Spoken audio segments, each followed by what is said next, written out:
Ladies and gentlemen, good evening. Tonight I'm going to talk about logging out of the backend because I was actually asked in one of the comments, why don't you show the logout flow? Why don't you create logout endpoints in your backend? And the answer to that is actually it's quite simple because of course we have different situations. If we have basic authentication, then we have a client right here. This is our client. This could be a web page, client right here.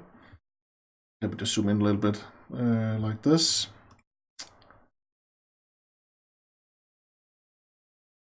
So this is our web client right here.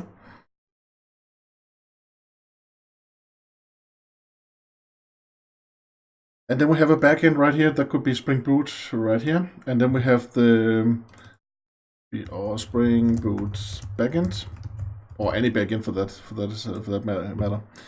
And then if you're using basic authentication, then every time we request some things, then in the header, then we add the credentials, right? So then we add in each header we add the base 64 encoding of the username and password. That is how the basic authentication works. So that means that there's actually no. So if you want to log out, then what you actually want to is actually in the client.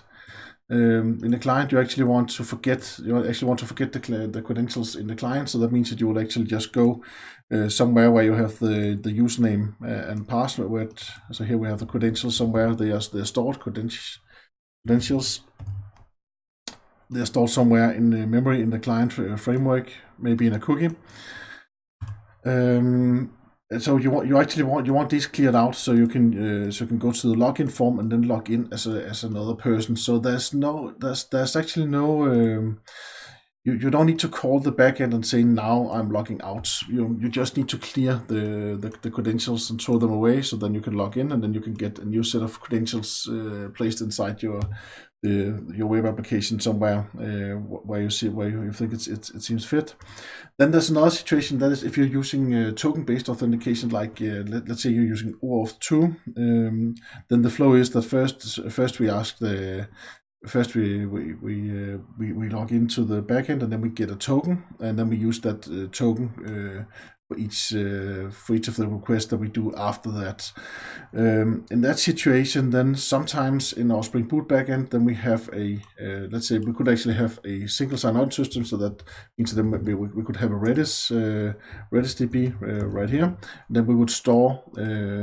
Then we will store the token that we actually gave to the client, and then we will also set a time to live on this token. If it's, let's say that instead of the web client, it could be a mobile application, then our time to the time that the token will be remembered could actually be maybe a year or a month. It could actually be quite a long time. But if you're using a web client, and if it's something very secure, like a mobile bank application, then maybe you will be forced logged out after a short time, maybe already after maybe 15 minutes of inactivity. Here we have the mobile app right here. So there's the time to live. So what we have over here, we have a token. In our Redis database, we have the token, then we have the time, expiration time, like this. And then at some point, then the token is expiring, unless the client is using the token. Then usually the expiration time is extended, maybe to a maximum of 15 minutes.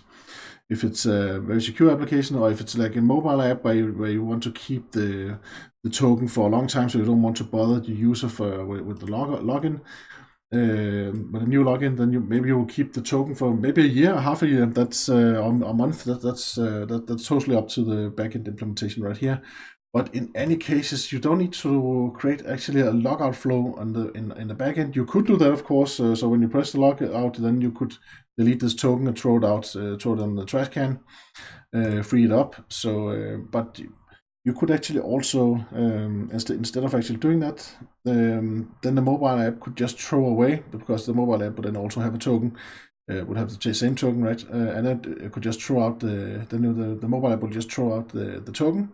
Then it will show the login screen, and then it will then go through the whole login process with asking the Spring Boot application, please give me a token, and then it will get the token, and then it can actually and then it can actually request the backend, or query the backend or send some operations to the backend afterwards with this newly acquired token, right?